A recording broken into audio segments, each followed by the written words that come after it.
সাদিক কেমন হাল? আলহামদুলিল্লাহ। কি অবস্থা? আলহামদুলিল্লাহ।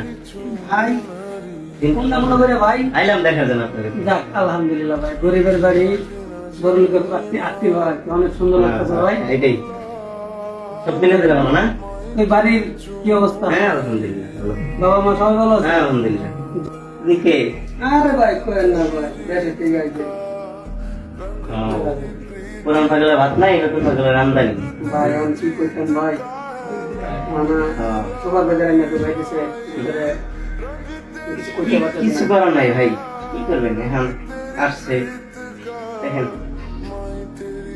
আরে ভাই এতদিন পরে আসলেন, এসে আমাদের দেশের অপমান করতেছেন। আমরা তো সবই এক দেশে, অপমান করার তো কোনো মানে হয় না। আরে ভাই অপমান করবো কেন? যা সত্য তাই বললাম। এতদিন পরে শাহাদাত ভাই এসে আপনি এরকম ব্যাপারটাই করলেন। ওই নতুন মানুষ আগল পাগল করতে গেছেন না, আমাদের বন্ধু মানুষ, এত অপমান করাটা ঠিক হয়েছে? আরে কারে কি বলেন, দুজন এক গাড়ির মাঝে আইছে। আরে ভাই রাগ করছেন কেন? আমরা তো সবাই এক সময় উপবাস এরকম নতুনই ছিলাম, তারে অপমান করা তো কোনো মানেই হয় না। আমরা তো একসময় উপবাস আসে এরকমই বিপদের সম্মুখীন হয়েছিলাম। আরে ভাই রাখেন তো, আমাদেরকে আবার জ্ঞান দিতে আসছে। ইচ্ছে করে জানতে আমি জিন্দা না খিলাম, দোজখে